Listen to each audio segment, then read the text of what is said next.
교회 소식을 말씀드립니다. 기부금 영수증 안내입니다. 연말 정산용 기부금 영수증이 필요하신 분은 교회 사무실로 신청하시기 바랍니다. 2021년 성경 통독 가이드 영상이 계속 올라가고 있습니다. 지금 3주째 영상이 올라가 있고 다가오는 금요일 4주차 영상 출애굽기 18장부터 38장까지의 영상이 올라갈 예정입니다. 소식 및 교우 동정입니다. 장례가 있었습니다. 우리 윤명희 선교사님 시모 되시고 최종상 선교사님 모친 장례를 은혜 중에 마쳤습니다. 13구역 최영자 권사님 남편이신 우리 고 김관식 집사님 장례를 은혜 중에 마쳤습니다. 35구역 양순옥 집사님 시부이시고 유지풍 집사님 부친 장례를 은혜 중에 마쳤습니다. 다 함께 자리에서 일어나셔서 묵도하심으로 주일 예배를 하나님께 드리시겠습니다.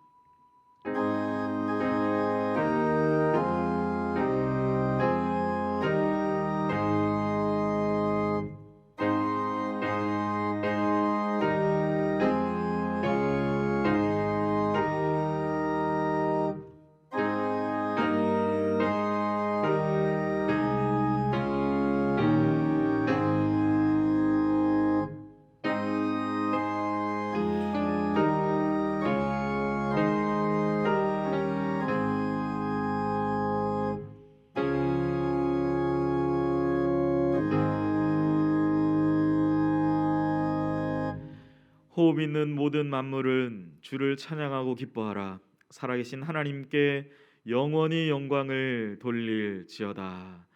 살아계신 아버지 하나님, 거룩한 주일 주님 앞에 나아가 말씀과 기도 가운데 역사하시는 주님을 예배하게 하시니 감사합니다.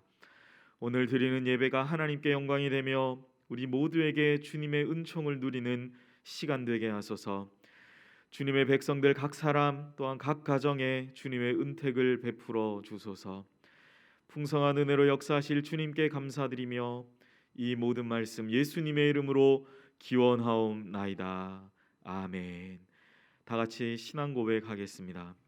전능하사 천지를 만드신 하나님 아버지를 내가 믿사오며 그 외아들 우리 주 예수 그리스도를 믿사오니 이는 성령으로 잉태하사 동정녀 마리아에게 나시고 본디오 빌라도에게 고난을 받으사 십자가에 못 박혀 죽으시고 장사한 지 사흘 만에 죽은 자 가운데서 다시 살아나시며 하늘에 오르사 전능하신 하나님 우편에 앉아 계시다가 저리로서 산자와 죽은 자를 심판하러 오시리라. 성령을 믿사오며 거룩한 공회와 성도가 서로 교통하는 것과 죄를 사하여 주시는 것과 몸이 다시 사는 것과 영원히 사는 것을 믿사옵나이다. 아멘. 자리에 앉으시겠습니다. 찬송가 31장 찬양하라 복되신 구세주 예수 다 함께 찬양하시겠습니다.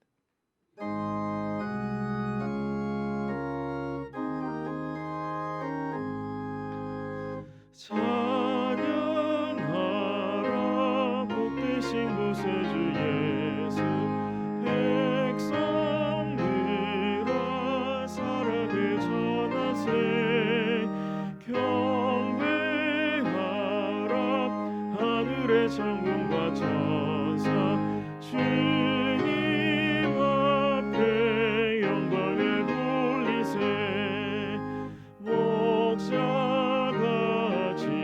우리를 지키시고 종일 품에 늘 안아주시니 찬양하라 높으신 권세를 찬양 찬양 찬양 영원히 드리세 찬양하라 복되신 구세주 예수 우리 대신 죽임을 당했네 구주 예수 영원한 구원의 소망 경배하며 겸손히 절하세 찬양하라 우리 죄 지신 예수 그의 사랑 한없이 크셔라 찬양하라 높으신 권세를 찬양 찬양 찬양 영원히 드리세 찬양하라 복되신 구세주 예수 천사들아 즐겁게 찬양해 구주 예수 영원히 다스리시니 멸류관을 주 앞에 드리세 구주 예수 세상을 이기시고 영광 중에 또다시 오시리 찬양하라 높으신 권세를 찬양 찬양 찬양 영원히 드리세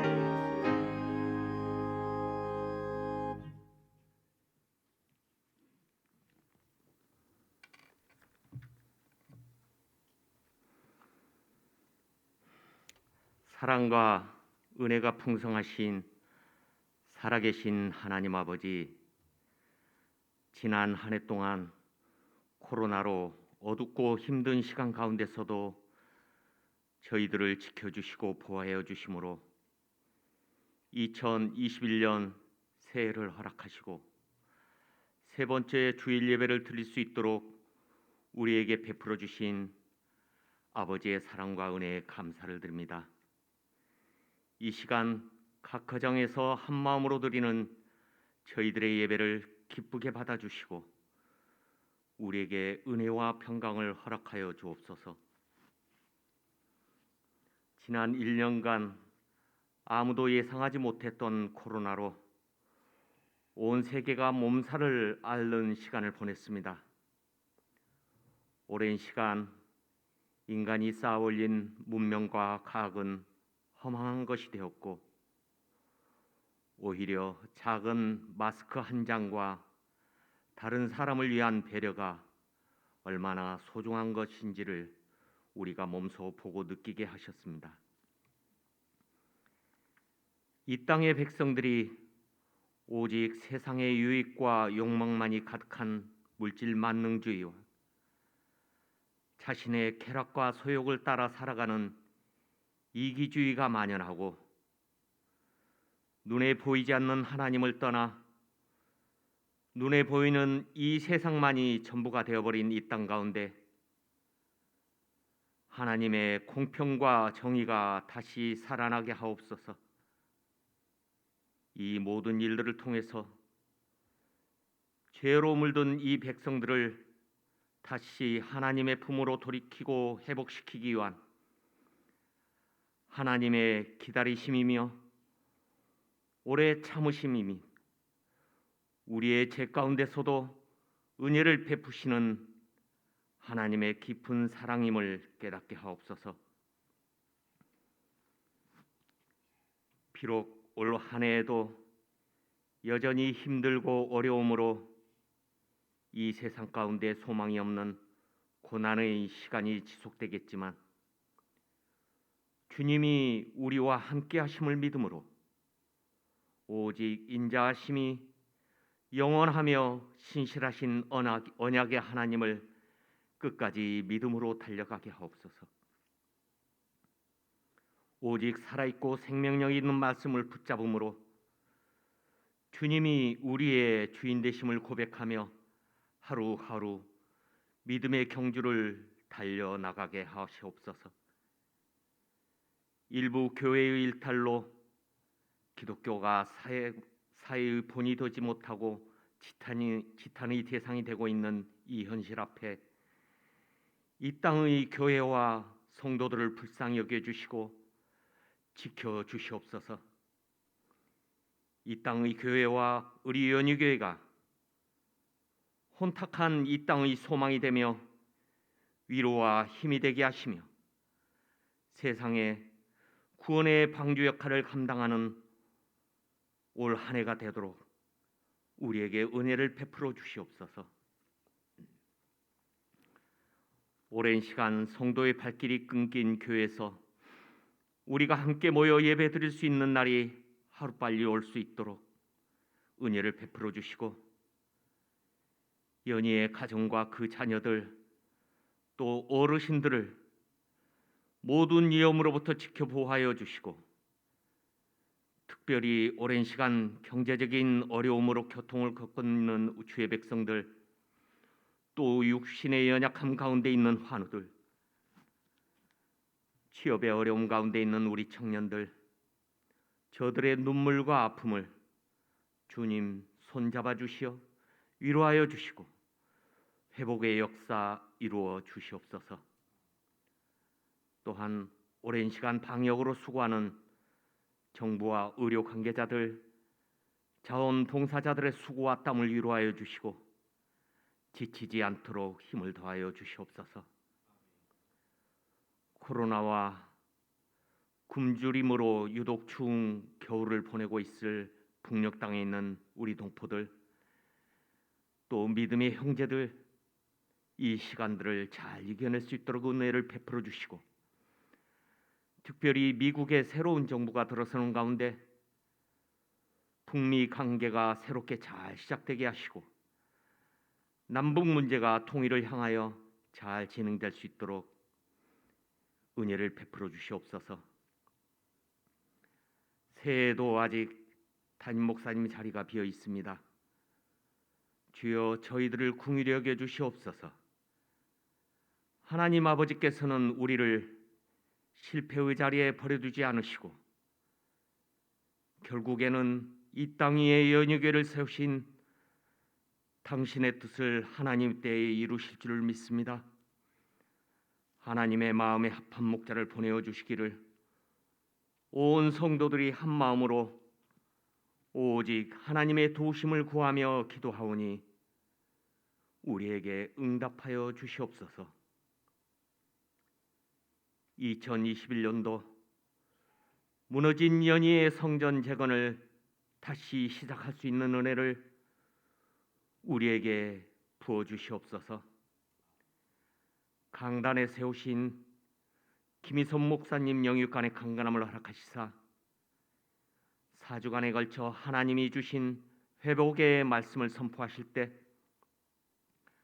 우리 심령 가운데 풍성한 은혜와 평강을 부어 주시사 우리의 삶 가운데, 가정 가운데, 또 우리 교회 가운데 회복의 역사가 이루어지게 하시옵소서. 한 주간 연희의 성도들 오직 주님의 사랑과 은혜로만 살기를 소원하오며 지금도 살아계셔서 늘 우리와 함께 하시는 예수 그리스도의 이름으로 기도드립니다. 아멘.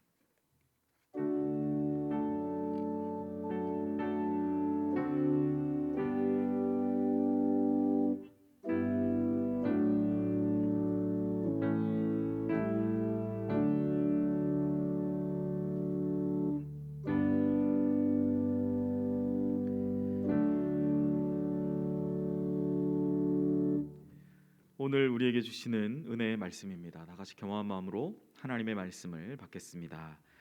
하나님의 말씀은 에스라 9장 1절부터 7절 말씀과 10장 1절부터 4절까지의 말씀입니다. 구약 성경 723면에 있습니다.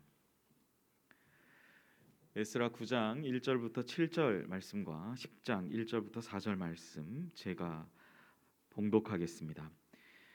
이 일 후에 방백들이 내게 나와 이르되 이스라엘 백성과 제사장들과 레위 사람들이 이 땅 백성들에게서 떠나지 아니하고 가나안 사람들과 헷 사람들과 브리스 사람들과 여부스 사람들과 암몬 사람들과 모압 사람들과 애굽 사람들과 아모리 사람들의 가증한 일을 행하여 그들의 딸을 맞이하여 아내와 며느리로 삼아 거룩한 자손이 그 지방 사람들과 서로 섞이게 하는데 방백들과 고관들이 이 죄에 더욱 으뜸이 되었다 하는지라. 내가 이 일을 듣고 속옷과 겉옷을 찢고 머리털과 수염을 뜯으며 기가 막혀 앉으니 이에 이스라엘의 하나님의 말씀으로 말미암아 떠는 자가 사로잡혔던 이 사람들의 죄 때문에 다 내게로 모여오더라. 내가 저녁 제사 드릴 때까지 기가 막혀 앉았더니 저녁 제사를 드릴 때에 내가 금신 중에 일어나서 속옷과 겉옷을 찢은 채 무릎을 꿇고 나의 하나님 여호와를 향하여 손을 들고 말하기를 나의 하나님이여 내가 부끄럽고 낯이 뜨거워서 감히 나의 하나님을 향하여 얼굴을 들지 못하오니 이는 우리 죄악이 많아 정수리에 넘치고 우리 허물이 커서 하늘에 미침이니이다. 우리 조상들의 때로부터 오늘까지 우리의 죄가 심함에 우리의 죄악으로 말미암아 우리와 우리 왕들과 우리 제사장들을 여러 나라 왕들의 손에 넘기사 칼에 죽으며 사로잡히며 노략을 당하며 얼굴을 부끄럽게 하심이 오늘날과 같으니이다. 10장 1절부터 4절입니다.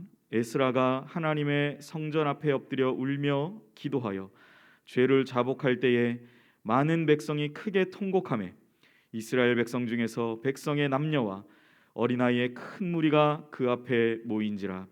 엘람 자손 중 여히엘의 아들 스가냐가 에스라에게 이르되 우리가 우리 하나님께 범죄하여 이 땅 이방 여자를 맞이하여 아내로 삼았으나 이스라엘에게 아직도 소망이 있나니 곧 내 주의 교훈을 따르며 우리 하나님의 명령을 떨며 준행하는 자의 가르침을 따라 이 모든 아내와 그들의 소생을 다 내보내기로 우리 하나님과 언약을 세우고 율법대로 행할 것이라.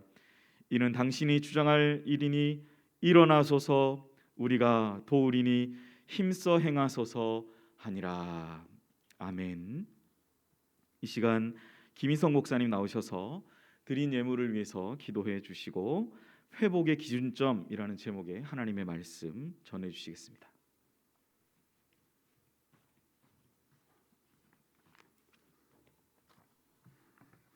기도하시겠습니다. 살아계셔서 능력이 많으시며 하늘의 지혜를 공급해 주시는 하나님, 오늘도 저희가 주님의 말씀을 듣고 주님께 예배를 드리며 주께서 주시는 은혜를 얻고자 주님 앞에 나아왔습니다. 하나님, 우리 한 사람 한 사람을 기억하여 주시고 우리에게 필요한 주의 말씀과 주의 능력과 주의 지혜를 공급하여 주시옵소서. 주님 앞에 나아오며 귀한 예물을 우리의 정성과 소원을 담아 올려드리오니 하나님 흠양하여 주시고 주님의 영광과 복음을 위하여 사용하여 주시옵소서.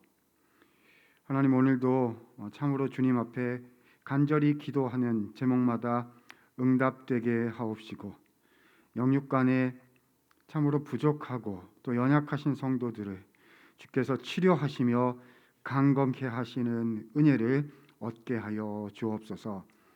오늘도 주님의 말씀 앞에 섭니다. 하나님의 말씀만 영광스럽게 우리 가운데 전해지도록 주여 주장하시고 주님 역사하여 주시옵소서. 예수님 이름으로 기도드리옵나이다. 아멘. 우리 옆에 계신 분과 한번 이렇게 축복하고 인사하겠습니다. 하나님이 당신을 사랑하십니다. 인사하겠습니다. 하나님이 당신을 사랑하십니다. 네, 감사합니다. 우리는 지난 주일 회복의 출발점이라는 제목으로 말씀을 나눈 바 있습니다. 에스라라는 성경책의 전반부를 생각을 한 것이었습니다. 내용은 이랬지요.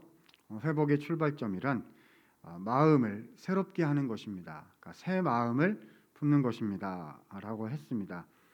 내 마음 속에 하나님께서 하실 수 있다라는 새 마음을 가지는 것. 그래서 내 마음에 하나님을 모시고 하나님의 가능성, 주님의 일하실 것에 대한 기대, 믿음, 그 마음을 갖는 것, 그것이 회복의 출발점이다라고 말씀을 드렸습니다. 이스라엘 백성들이 바벨론 70년 포로 기간을 마치고 예루살렘에 돌아와서 성전을 재건하려 했는데 어려운 가운데 있었지요. 중단된 가운데 있었지요. 그때 새 마음을 품자, 하나님이 하신다라는 새 마음을 품자 하나님의 역사가 일어나 성전을 재건하게 되었다라는 그런 이야기였습니다. 자, 저는 오늘 이 회복의 출발점에 이어서 한 걸음 더 나가보려고 합니다. 출발점은 출발점이지 않겠습니까? 그렇다면 그 다음 우리가 해야 할 것은 무엇일까요? 하실 수 있다라는 믿음을 가지고 새 마음을 품었다면 그 다음에 해야 될 일은 과연 무엇이겠습니까? 그 다음 발걸음이 꼭 필요합니다.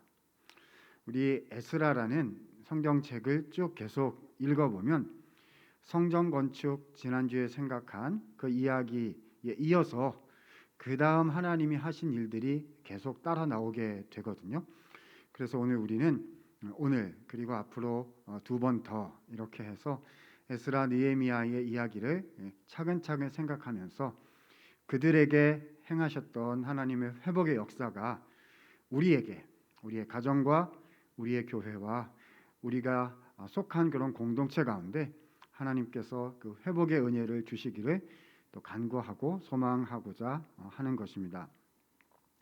자, 그래서 오늘은 그 다음 이야기가 되는데요. 자, 오늘은 새로운 인물이 한 명 등장하게 됩니다. 우리가 에스라라는 성경책을 보고 있는 건데요. 자, 바로 이 사람의 이름을 따서 에스라서다 이렇게 부르고 있는 거지요. 바로 율법학자이고 제사장이었던 에스라라는 인물이 되겠습니다. 이 에스라의 삶을 통해서요. 회복이 실제로 어떻게 이루어질 수 있는지를 하나님은 가르쳐 주십니다. 그러니까 새 마음을 품었잖아요. 이거는 이제 내 안에 내 속에 마음을 품은 거고요. 그것이 바깥으로 드러나서 현실화가 되어야 하는 것이 아니겠습니까? 그러니까 실현이 되어야 하는 거죠. 자, 그렇다면 에스라를 통해서 우리가 배워야 하는 회복의 넥스트 스텝, 그 다음 걸음은 무엇일까요? 그래서 오늘 저는 설교의 제목을 회복의 기준점이라고 잡아 보았습니다. 회복이 현실화되도록 하나님께서 우리에게 주신 그 기준점이 무엇이냐, 그 기준, 그 원리가 무엇이냐 하는 것을 생각해 보려고 하는 것입니다. 자, 오늘 본문의 이야기 때는 언제였느냐 하면은요. 지난주에 말씀드렸던 이 건물 성전, 그 건물 성전이 완공된 지 대략 60년 정도가 지난 이후의 이야기입니다. 그래서 7장부터 에스라 이야기가 10장까지 7장, 8장, 9장, 10장 이렇게 4장에 나옵니다. 그런데 우리가 지난번에 봤던 성전이 완공됐다 6장에 나오거든요. 그래서 6장과 7장 사이에 약 60년이라는 시간이 간극이 있다는 이야기가 되는 거죠. 오래 걸렸습니다. 출발점에서 기준점으로 이동하는데 60년이라는 시간이 걸린 거죠. 하나님께서는 이 에스라와 같은 인물이, 그런 사람이, 그런 존재가 필요하셨던 겁니다. 오늘 말씀 들으시면서요, 주님, 저로 하여금 에스라와 같은 신앙의 인물이 되게 해주십시오. 그래서 저로 하여금 우리의 가정과 우리의 교회와 하나님께서 저에게 주신 그 곳들에서 회복이 현실화되는, 회복이 열매를 맺는 그런 일이 일어나도록 하나님 저의 삶을 한번 존귀하게 의미 있게 사용해 주시옵소서. 이런 마음을 가지도록 하나님께서 우리 모두에게 도전해 주시고 은혜를 주셨으면 좋겠습니다. 자, 아무튼요, 이 에스라라는 사람이 어디에 살고 있었느냐 하면 예루살렘에 살고 있었던 게 아니고요, 그 바사제국 페르시아에 살고 있었어요.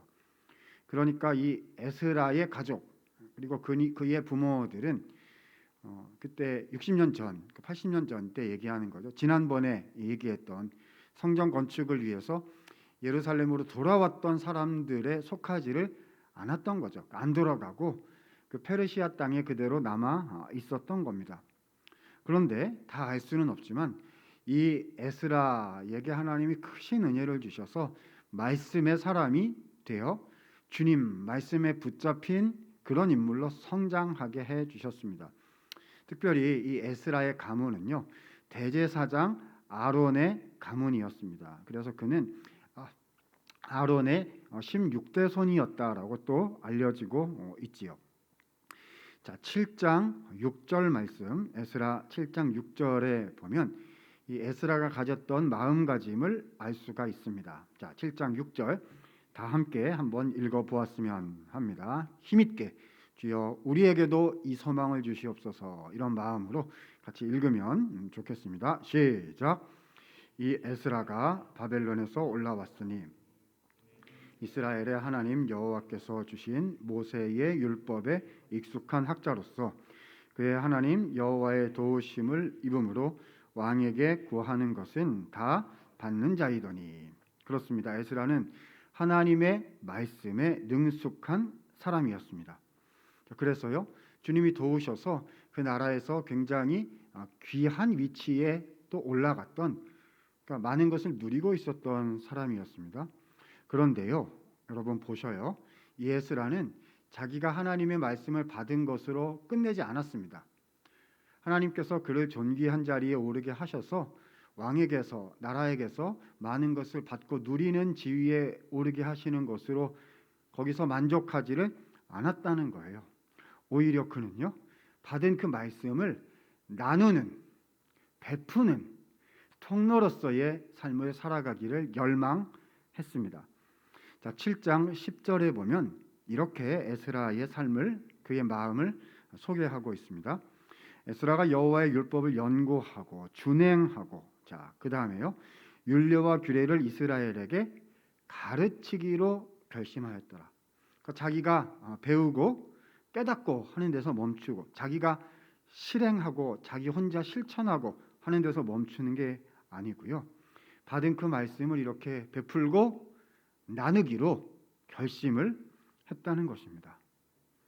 사랑하는 성도 여러분, 그렇습니다. 하나님의 이 회복의 은혜는요, 나 한 사람에게만 임하는 것으로 멈추어서는 안 됩니다. 여러분, 그 회복의 은혜요, 특히 에스라와 같이 이 말씀을 통해서 주어지는 회복의 은혜는요, 반드시 흘러가야 합니다. 그래야 그 은혜가 흐르고 그 은혜가 역사하고 그 은혜가 참 은혜가 될 수가 있는 거죠. 그래서 에스라는 이 하나님의 말씀의 은혜를 나누고 흘려보내기를 소원하는 마음을 갖게 된 겁니다. 그랬더니요, 여러분, 참 놀라운 일이 그 다음에 생겨나게 되었습니다. 바로 페르시아 제국의 황제였던 아닥사스다라는 황제가 이 에스라로 하여금, 자, 지금 페르시아 제국에 있는 거잖아요, 이방 땅에. 이 에스라로 하여금 그 황제가요, 예루살렘에 돌아가 말씀을 나눌 수 있도록 기회를 주게 된 것입니다. 자, 7장 25절 말씀해 보니까 아닥사스다 왕이 에스라에게 내린 명령이 이렇게 기록이 되어 있습니다. 에스라여, 너는 내 손에 있는 하나님의 지혜를 따라. 자, 보십시오. 하나님의 율법을 아는 자를 법관과 재판관을 삼아 강 건너편 모든 백성, 여기 강 건너편 모든 백성이란 예루살렘 땅을 가리키는 말이에요. 그래서 예루살렘 땅에서 하나님의 율법대로 재판이 진행될 수 있도록 하고, 혹시 그 중에 알지 못하는 자가 있거든 가르치라. 너희가 가서 가르치라. 그러니까 예루살렘으로 돌아가서 거기서 하나님의 율법을 가르치고 그 율법으로 사회가 운영되도록 그렇게 하고, 알지 못하는 자는 그것을 가르쳐서 교육을 하라라고 하나님께서 아닥사스다 왕을 통해서 에스라에게 명령을 내려주신 것입니다. 여러분, 지금 무슨 일이 일어난 걸까요? 왜 이런 일이 일어날 걸까요? 에스라 개인으로 보자면요, 그가 하나님의 말씀의 은혜를 먼저 얻었더니, 그래서 소원하는 마음, 주여 이 말씀을 나누고 베풀게 하옵소서라는 마음을 가졌더니 주님이 길을 열어주고 계신 것을 보게 되는 겁니다. 에스라 개인 입장에서 그렇다는 거예요. 자, 그렇지만 또 한편으로는요, 이 이스라엘 민족의 상황, 공동체의 상황으로 보자면은요, 하나님께서는 이 에스라라는 인물, 말씀의 은혜를 가슴에 품고 나누기를 소원하는 그 소망을 가진 이 에스라라는 인물을요, 사용할 필요가 있으셨던 거예요. 에스라를 통해서 하셔야 되는 일이 있으셨던 것이지요. 그래서 주님은 이 에스라에게 길을 여셔서 예루살렘으로 돌아갈 수 있도록 좀 놀라운 방법으로 역사하셨던 것입니다. 그렇습니다, 여러분. 주님은 한 사람이 필요하십니다. 6장에서 7장으로 건너오는 동안 60년의 시간이 흘렀어요. 그렇죠? 주님은 한 사람이 필요하신 겁니다. 주님, 그 사람이 바로 저입니까? 주님, 그 사람이 누구입니까? 하나님, 말씀의 사람이 일어나게 하여 주십시오. 주님, 말씀의 사람이 일어나게 하여 주십시오. 오늘 성경 본문은 우리에게 주님이 찾으시는 그 말씀의 사람을, 주님이 간절히 필요로 하시는 그 말씀의 사람을 하나님이 부르고 계시다는 사실, 주께서 우리를 부르고 계시다는 사실을 알려주고 계시는 거지요. 자, 상황이 이랬다는 겁니다. 자, 좀 더 깊이 들어가 보도록 하겠습니다. 자, 그래서요, 이 에스라가 황제의 명령을 받고 주님의 길을 여심을 따라서 예루살렘 땅으로 돌아오게 되었습니다. 그래서 회복의 역사를 일구어가게 되었거든요. 자, 그러면 그 에스라가 일구어냈던 회복의 역사란 과연 어떤 것이었을까요? 그 내용이 에스라 9장 그리고 10장, 오늘 우리가 그 핵심 구절만 읽었는데요. 그 에스라 9장 10장을 통해서 전체적으로 상세하게 기록이 되어 있습니다. 자, 에스라는요, 주전 458년 경에 예루살렘 땅으로 돌아온 것으로 생각이 됩니다. 자, 60년이 흘렀다고요. 그러니까 지난주에 말씀드린 예루살렘 성전, 건물 성전을 다시 완성한 지, 재건을 완성한 지 60년의 시간이 흘렀습니다. 자, 그렇다면 이 예루살렘의 상황은 어떠했을까요? 성전 재건이 이루어졌으니까 모든 것이 다 잘 이루어지고 있었을까요? 전혀 그렇지 않았습니다. 여러분, 이거는요, 조금만 생각해 보면 금방 이해할 수 있습니다. 그 예루살렘 땅은요, 지금 허허벌판입니다. 그렇죠?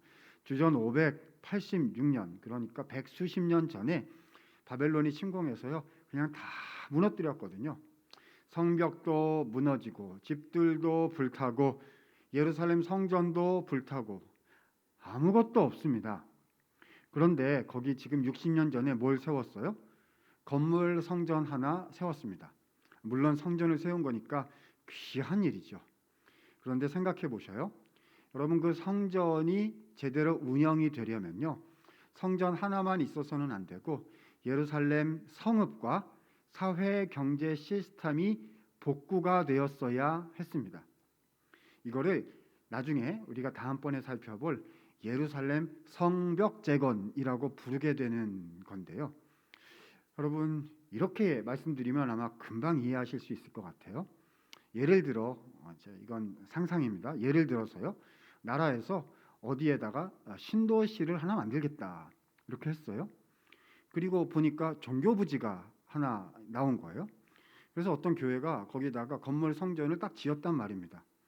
그런데 정부에서 그 다음 계획을 추진을 안 하는 거예요. 그러니까 아파트도 안 짓고요, 입주하는 사람도 없고요, 지하철도 안 들어가고 버스도 안 들어가고 전기도 안 들어가고 아무것도 없어요. 그러면 그 교회가 되겠습니까? 운영이요? 안 되죠. 아무것도 안 될 겁니다. 꼭 그런 종류의 상황이 그 예루살렘의 60년간의 상황이었다는 겁니다. 그러니까 거기서 하나님께 제사를 드리고 주님을 높이고 주님을 만나는 이런 신앙적인 일들도 이루어질 수가 없었겠지요. 결국 백성들이 어떻게 되었느냐 하면은요, 하나님의 말씀대로 주님의 백성으로 살아가기보다는요, 그냥 자기 생각대로 자기에게 편리한 대로 살아가게 되었다는 거예요. 60년, 자그마치 60년 동안 그랬다는 겁니다. 그런데 거기에 에스라가 지금 돌아온 거예요. 그래서 이 에스라의 귓가에요, 백성들이 그동안 어떻게 살아왔는지가 이제 들리기를 시작합니다. 사람들이 와서 얘기해 주기를 시작한 거예요. 그런데 그때 첫 번째 들렸던 이야기가 정말 에스라의 가슴을 무너지게 할 만큼 참담한 이야기였습니다. 자, 9장 1절과 2절 보니까 이렇게 기록하고 있습니다. 자, 방백들이 내게 나와 이르되, 여기서 나는 에스라예요. 이스라엘 백성과 제사장들과 레위 사람들이 이 땅 백성에게서 떠나지, 이 땅 백성이란 우상을 섬기는, 그러니까 이방 백성들을 말하는 겁니다. 그들에게서 떠나지 아니하였을 뿐만 아니라, 자, 목록까지 나옵니다. 그 사람들의 목록이요. 가나안, 헷, 브리스, 여부스, 암몬, 모압, 애굽, 아모리, 그런 종류 사람들의 가증한 일을 행해 가지고요. 자, 2절이 그들이 향한 악행의 핵심입니다. 그들의 딸을 맞이하여 아내와 며느리로 삼아 거룩한 자손이, 거룩한 자손은 이스라엘 하나님의 백성들 얘기하는 거죠. 거룩한 자손이 그 이방 사람들과 서로 섞이게 하는데 방백들과 고관들이 오히려 이 죄에 더욱 으뜸이 되었다. 지난 60년간 일어난 일을 리포트를 하고 있는 겁니다. 그러니까 쉽게 말해서요, 이스라엘 사람들과 이방 사람들이 서로 통혼을 했다는 겁니다. 그러니까 딸을 그쪽에 주어서 시집 가게 하고, 그렇죠? 아들도 그쪽에 사위로 주고, 그렇죠? 그들의 아들과 딸을, 그렇죠? 결혼시켜서 우리 가족으로 이렇게 데려오고, 그래서 피가 섞이고 가족이 섞이게 되었다는 겁니다. 여러분, 결혼이란 그냥 두 사람만 만나는 게 아니잖아요. 마음이 가고 오고 서로의 가문과 집안도 생각하게 되는 거거든요. 고대 사회에서는 더욱 그랬겠지요. 이방 사람들과 결혼하게 되면 어떻게 되는 걸까요? 여러분, 지금 이것이요, 다문화 가정에 대한 이야기를 하는 게 아닙니다. 그렇죠? 어떤 민족 간의 결혼 그런 얘기하고 있는 게 아니고요. 신앙이 다른 우상을 섬기는 그런 이방 사람들, 그러니까 여호와 신앙 말고 이방 우상 신앙과 결혼하는 그런 종류 얘기를 하고 있는 거예요. 그래서 이방과 결혼하면 그들이 믿는 신에 대해서, 이방 우상에 대해서 마음을 열게 될 거고요. 또 그쪽 입장도 존중해야 될 거고요. 그렇다가 그렇게 살다가 그것도 괜찮네라고 조금씩 그 이방 신들까지 숭배하게 되는 우상 숭배죄에 이르게 되는 거죠. 그래서 성경에서는요, 이스라엘 역사 초창기부터 이방 사람들과 결혼하지 말 것을 엄중하게 경고하셨습니다. 여호수아 23장 12절 13절 보면 그래서 이런 말씀이 나옵니다. 너희가 만일 남아있는 이 민족들을 가까이하여 더불어 혼인하고 왕래하면 확실히 알라, 너희의 하나님 여호와께서 이 민족들을 너희 목전에서 다시는 쫓아내지 아니하실 것이고 오히려 반대가 되어 그들이 너희에게 올무가 될 것이며 덫이 될 것이며 너희 옆구리에 채찍이 될 것이며 너희 눈에 가시가 되어서 너희가 마침내 하나님께서 너희에게 주신 이 아름다운 가나안 땅에서 멸망하게 될 것이다. 그러니까 결코 통혼하지 말라라고 하나님이 엄중히 말씀하신 거죠. 그런데 60년 동안 이 이스라엘 사람들은요, 건물 성전은 재건을 해놓고 실제 삶에서는 하나님의 말씀을 헌신짝처럼 저버렸다는 것입니다. 왜 그랬을까요? 이유는 분명하지요. 하나님의 말씀을 따라 사는 것은 쉽지 않았고 오히려 더 필요하고 급한 삶의 이슈들이 있었기 때문입니다. 그리고 그 필요한 삶의 이슈들을 해결하려다 보니까 그 땅의 민족들과 왕래하는 것이 편리했거든요. 그러니까 삶의 문제는 커 보이고 하나님의 말씀은 안 지켜도 되는 것 같고, 그래서 어찌 살다 보니까요, 한 사람 두 사람 이방과 통혼하기를 시작을 했고 보니까 그런 경우가 점점 더 많아지고 있고요. 그러니까 보니까 다들 그렇게 사니까, 다 하나님 백성인데 다 그렇게 사니까 괜찮나 보다 생각하게 됐고, 그러다 보니까 공동체 지도자급들 중에서도 말씀대로 안 하고 그냥 현실대로 하는 사람들이 나오기 시작했고, 나중에는요 아무도 거기에 대해서 말할 수가 없는 상태가 돼버렸다는 것입니다. 그러니까 가랑비에 옷 젖듯이 잘못된 기준에 물들게 된 거죠. 그러니까 기준이 바뀐 겁니다. 말씀이 기준이어야 하는데 내 필요가 기준이 된 거지요. 그리고 기준이 바뀌었다는 사실조차 인지하지 못하는 상태에까지 가게 되었다는 것이었습니다. 그런데요, 이런 상황 속에 누가 왔습니까? 에스라라는 인물이 하나님이 보내셔가지고 덜커덕 갑자기 온 거예요. 기준이 돌아온 거지요. 왜냐하면 이 에스라는 가슴 속에 하나님의 말씀을 품고 있었던 것이거든요. 그리고 하나님의 명령을 받아서 이 진짜 참 기준인 이스라엘 백성들 눈에 보면 새로운 기준처럼 보였겠죠.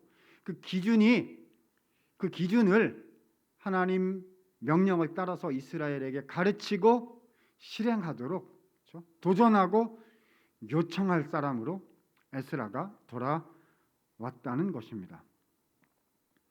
여러분, 그래서요 에스라가 이 얘기를 들었어요.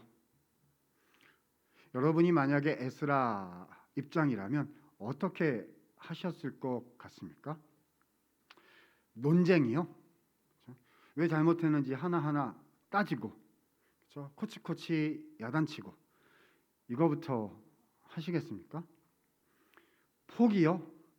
이 상황 보니까 지금 밑에 몇 사람이 아니라 위에까지 다 이렇게 하고 있거든요. 안 될 것 같아요. 어떻게 뒤집습니까? 이거 뒤집다가 에스라 자기가 쫓겨나거나 자기가 죽게 될 가능성이 농후한 거 아니겠습니까? 여러분 같으면 어떻게 반응하시겠습니까? 포기하고 낙담하고 속으로는 정죄하고, 그렇죠? 안타깝지만 어쩔 수 없다. 그리고 돌아가서 황제한테 적당히 보고하고 여기서 접자. 이렇게 하시겠습니까? 에스라의 반응은 무엇이었느냐 하면은요, 우는 거였습니다. 에스라의 반응은요, 하나님 앞에 가서 이 말씀을 붙잡고 우는 것이었습니다. 회개의 기도를 드린 거지요. 3절에 보니까 에스라의 첫 반응이 이거였습니다. 내가 이 일을 듣고 속옷과 겉옷을 찢고 머리털과 수염을 뜯으며 기가 막혀 앉으니. 그러니까 사람한테 가서 사람 붙잡고 사람을 바꾸려고 한 게 아니었다는 겁니다. 상황이 왜 잘못된 데인지를 컨퍼런스를 열어서 리포트를 하려는 게 아니었다는 겁니다. 그렇죠? 무슨 교육을 시도하려고 했던 게 아니었다는 겁니다. 하나님께 갔어요. 그리고 거기서 울었습니다.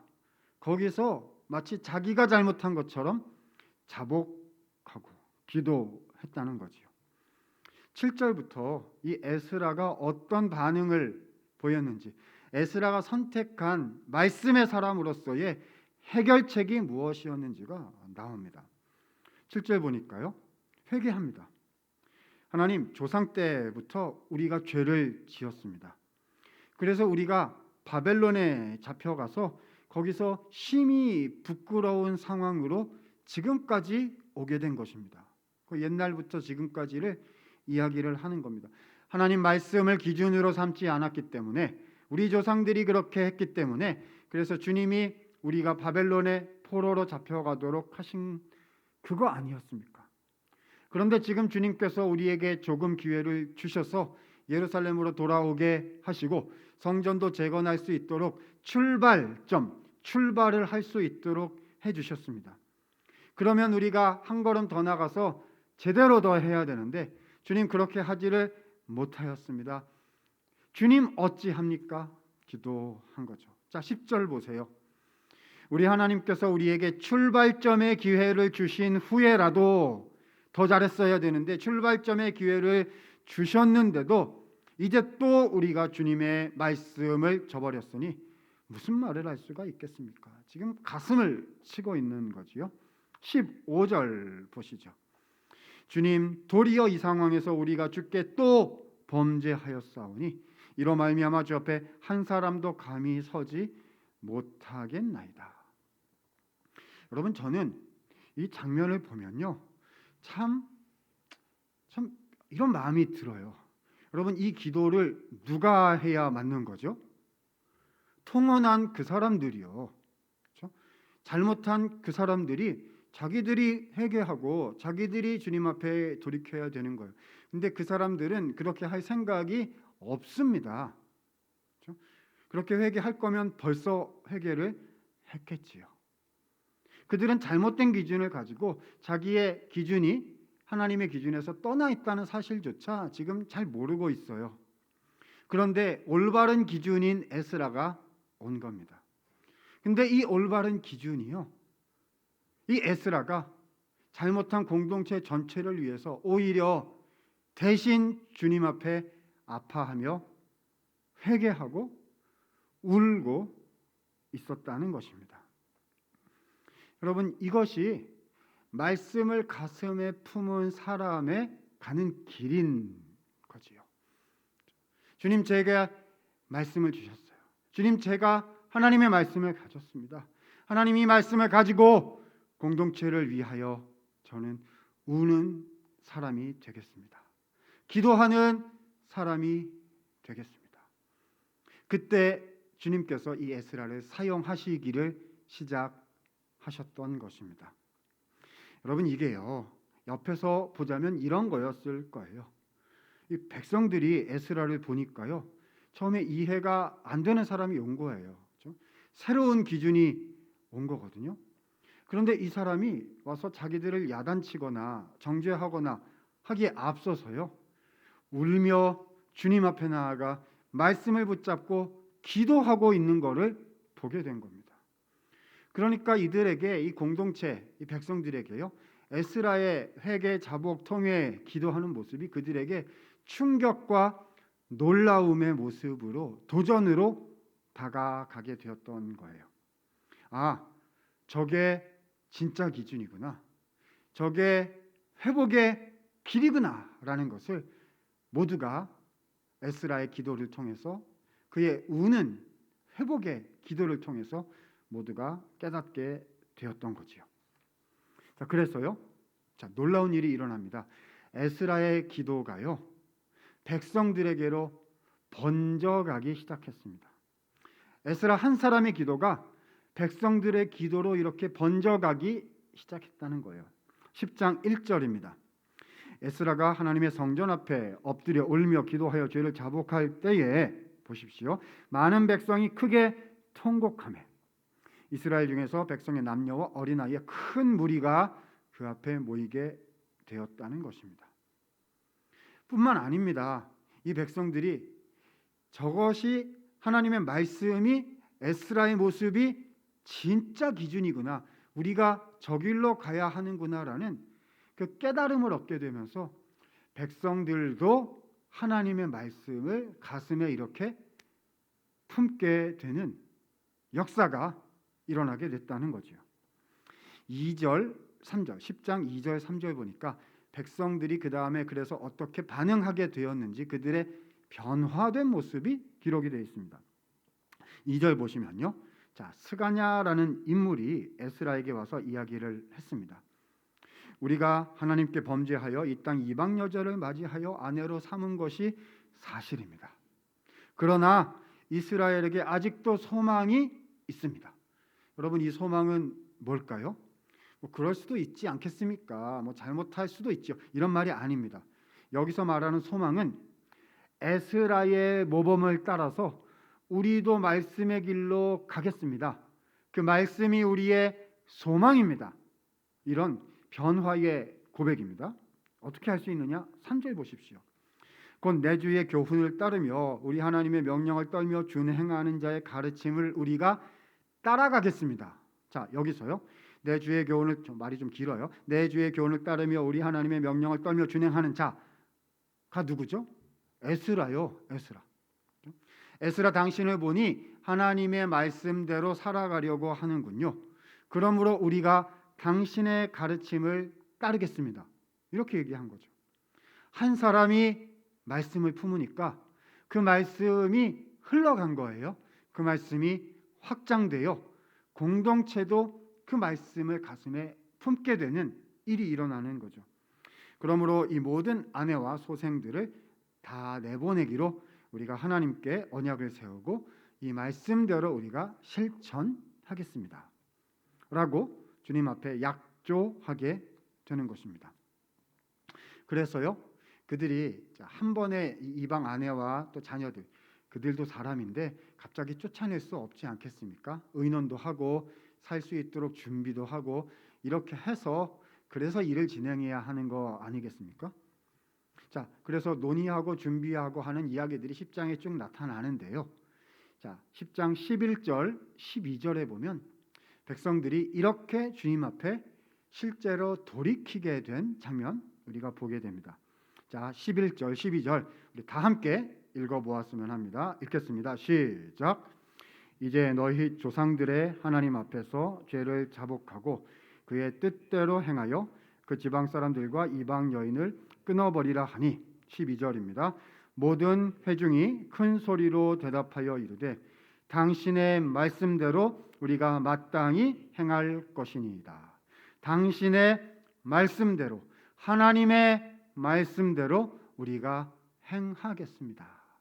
백성들도 주님 앞에 돌아오는 회복의 역사가 일어나게 되었다는 것입니다. 여기까지가 에스라가 돌아와서 어떤 일을 행했는지에 대한 핵심적인 스토리가 되겠습니다. 사랑하는 성도 여러분, 오늘 우리는요 이 에스라의 스토리를 통해서 두 가지를 생각하고 실천해야 할 것이라 여겨집니다. 두 가지로 정리를 해보겠습니다. 첫 번째는요, 회복의 현실화는 기준을 회복할 때 일어난다는 것입니다. 어떤 기준일까요? 하나님의 말씀입니다.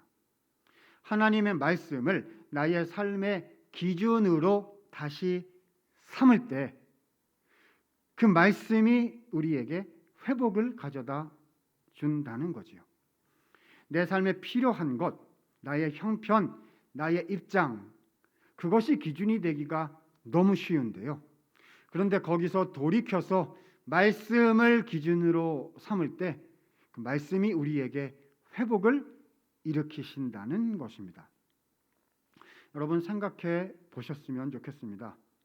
내 안에는, 우리 안에는 하나님이 주시는 회복이 현실화되고 있습니까?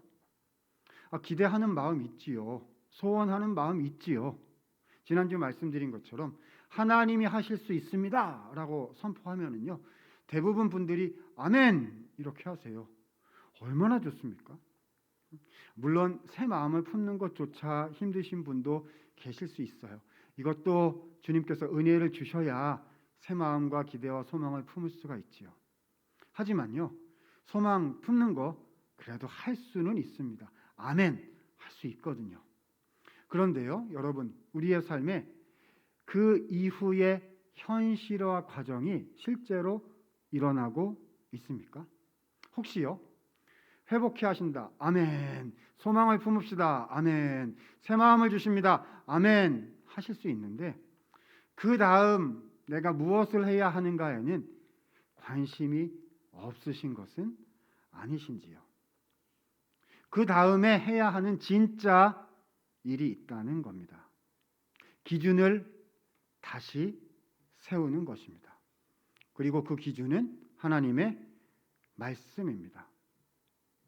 우리의 가족이, 우리의 교회가, 우리가 밖에 나가서 살아갈 때에요 하나님의 말씀이 내 삶의 기준이 되게 해야 한다는 것입니다. 이것이 진짜 회개지요. 눈물만 흘리는 게 그게 회복이 아니고요. 말씀을 다시 붙잡는 것이 그것이 회복 아니겠습니까? 여러분 무엇을 기준으로 살아가고 계십니까? 주님, 말씀을 나의 기준으로 다시 붙잡게 해 주십시오. 이 열망하는 마음과 실천하려는 각오가 필요합니다. 예배를 통해서 듣게 되는 말씀, 여러분 큐티를 하시거나 통독을 하시거나 필사를 하시거나 하시면서 듣게 되는 하나님의 말씀, 기도할 때 주님께서 기억나게 하시는 그 말씀, 예전부터 배웠고 내 마음에 뿌리 깊게 새겨지고 배워진 그 하나님의 말씀을 따라서 살아가려고 노력하십시오. 말씀의 원칙으로 하려고 하십시오. 어려워요. 어렵습니다. 사랑하라 하셨고 용서하라 하셨고 정결하라 하셨고 하나 되라 하셨고 거룩하라 하셨어요. 어렵습니다. 그러나 그 말씀대로 살아가려고 할 때 하나님께서 하늘로부터 공급해 주시는 은혜가 크게 부어지게 되는 것입니다. 주님, 말씀을 따라서 살려는 이 마음을 다시 갖게 해 주십시오. 이 우리의 소원하는 기도가 되어야 할 것입니다. 첫 번째예요. 그러니까 첫 번째는 나 혼자 하는 겁니다. 내 개인이 이런 마음 가지고 실천하려고 다시 노력하는 거죠. 자, 두 번째입니다. 두 번째는 함께 하는 거예요. 공동체 상황에서 하는 것입니다. 여러분 두 번째 무엇일까요? 오늘 말씀 보니까 이렇습니다. 한 사람이 하나님의 말씀을 기준으로 삼고 기도의 사람이 될 때 공동체가 회복되는 역사가 일어났어요. 한 사람이 말씀을 기준으로 삼으니까요. 물론 어려웠죠. 울어야 했고 기도해야 했어요. 그러나 그가 말씀을 기준으로, 에스라가 말씀을 기준으로 삼으니까 백성들이, 공동체가 함께 말씀을 기준으로 삼아 하나님이 주시는 회복과 다시 세우시는 주님의 이름을 존귀하게 하고 그 공동체가 다시 한번 일어나게 되는 그런 역사가 그 공동체 가운데 이루어지게 되었다는 것이죠. 에스라가 되어야 합니다. 에스라가 필요하다는 거지요. 말씀을 기준으로 삼는 첫 번째 사람이 필요하다는 거예요. 부담스럽습니다. 왜 저한테 하라고 하셔요? 저분이 하시면 좋겠습니다. 저분이 하시면 좋겠습니다. 저는 부족하고 연약해서요. 라고 하실 수 있을 거예요. 그런데 어떡합니까? 내가 해야 합니다. 왜지요? 예수님이 나를 사랑하셨거든요. 예수님이 나에게 생명을 주셨거든요. 예수님이 한 알의 밀알이 되셔서 나를 위해 썩어 주셨거든요. 그러므로 너도 가서 이와 같이 하라. 너도 가서 사랑하고, 너도 가서 용서하고, 너도 가서 하나가 되고, 너도 가서 기도하라. 내가 가서 에스라가 되라라고 주님이 우리에게 말씀하고 계시거든요. 여러분 이렇게 말씀드려야 될 것 같아요. 오늘 말씀 들으시면서요. 하나님이 나에게 2021년 에스라 같은 말씀의 사람이 되라고 하시는구나. 이렇게 하나님의 말씀이 들리시는 분들 계시지요. 눈이 열리고 귀가 열려서 오늘 이 에스라의 말씀이 이렇게 들리시는 분들 계실 거예요. 시작하실 수 있기를 바랍니다. 다시 시작하실 수 있기를 바랍니다. 여러분 우리가 열매 맺는 거 아니잖아요. 그 자리에 말씀 품고 서 있는 거예요. 우리가 어떻게 사람을 바꾸겠습니까? 우리가 어떻게 회복을 시키겠습니까? 우리는 못해요. 그 하나님의 역할이죠. 우리는 말씀을 기준으로 품고 서 있는 겁니다. 그 자리에요. 거기서 기도하는 겁니다. 그리고 하나님 앞에 가서 우리의 마음을 쏟아내며 울며 주님을 의지하며 찬송하며 말씀의 사람으로 서서 버티고 견디고 인내하는 거지요. 말씀을 품은 한 사람이 되십시오. 여러분, 제가 목회자고요. 학교에서는 성경을 우리 학생들에게 가르치는 성경 선생입니다. 근데 내용만 잘 가르쳐서 뭐 하겠어요? 그렇죠? 설교만 그럴듯한 말 해서 무엇 하겠어요? 여러분 무엇이 보이십니까? 저 사람은 말씀대로 살려고 은혜대로 살려고 하는가? 이게 우리 눈에 보이는 거 아니겠습니까? 그래야 진짜 목회자 같고 진짜 신학교 선생 같지 않겠습니까? 여러분 우리 가정에서요 말씀의 아버지가 되어 주십시오. 완벽한 사람 되라는 거 아니고요. 말씀을 붙잡고 사시는 아버지가 되어 주십시오. 말씀의 어머니가 되어 주십시오. 우리 각 부서에서요. 그렇죠? 우리 각 주일학교 그렇죠? 그 반에서요. 말씀을 붙잡는 리더, 말씀을 붙잡은 선생님이 되어 주십시오. 다 보여요. 다 보입니다. 얼마나 말씀을 잘하는가, 얼마나 많은 것을 베푸는가 보다 더 잘 보이는 것은 저분이, 저 목사님이, 저 선생님이, 저분이 정말 주님 사랑하고 하나님 말씀 사랑해서 하나님 말씀대로 살아가려고 하시는구나 하면 그걸로 된 겁니다. 그걸로 된 거죠. 거기서 하나님의 말씀이 확장되고 회복이 일어나게 되는 것입니다. 2021년 세 번째 주일 세 번째 설교입니다. 첫 주에 믿음의 경주를 하십시다 말씀을 드렸습니다. 믿음의 경주 어떻게 해야 될까요? 하나님께서 주시는 회복이 필요하지요. 그래서 지난주에 새 마음을 품어야 합니다라고 말씀을 드렸습니다. 하나님이 하실 것입니다. 하나님이 하실 거예요. 그래서 오늘 말씀드립니다. 하나님이 하신다는 소망을 품은 사람들은요. 하나님의 말씀을 가슴의 기준으로 삼고 그 말씀 붙잡고 살아가려고 노력하게 됩니다. 그럴 때 주님께서 그를 통해서 그 사람을 통해서 우리 모두를 회복시켜 가시는 은혜가 일어나게 되는 것입니다. 아무쪼록 에스라와 같은 신앙인이 되어 주십시오. 말씀을 붙잡고 실천하는 기준점이 되어 주십시오. 나는 알 수 없으나 그냥 말씀 붙잡고 서 있는 사람이 되는 거예요. 그리고 그 은혜를 나누시고 그리고 하나님이 소망하는 마음 주실 때마다 기도하시기 바랍니다.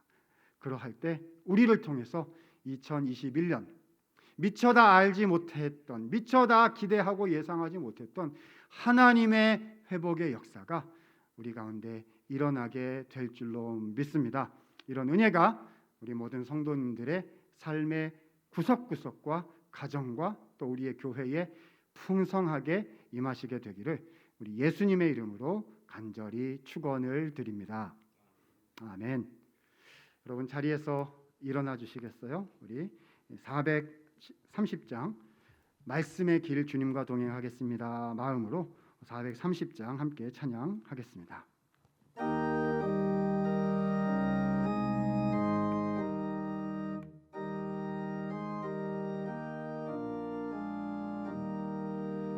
주와 같이 길 가는 것 즐거운 일 아닌가. 우리 주님 걸어가신 발자취를 밟겠네. 한 걸음 한 걸음 주 예수와 함께 날마다 날마다 우리 걸어가리. 어린아이 같은 우리 미련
능력이 많으신 주님, 우리 연희교회 이 공동체 교회에 속한 한 사람 한 사람, 한 성도 한 성도, 한 가정 한 가정 주께서 기억하여 주셔서 2021년 회복의 역사를 경험하게 하여 주시옵소서.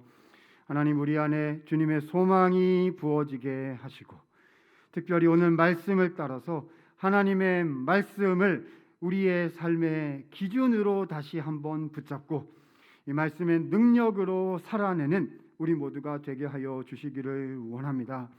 하나님, 혹시 우리들 중에 삶이 어렵고 상황이 어렵고 믿음이 연약하여 말씀으로 살아오지 못한 성도님들 혹시 계십니까? 낙담 중에 계시고 하나님 어떻게든 소망을 붙잡고 싶지만 말씀을 붙잡고 싶지만 그게 되지 아니하는 상황 속에 계신 연약한 분들 혹시 계십니까?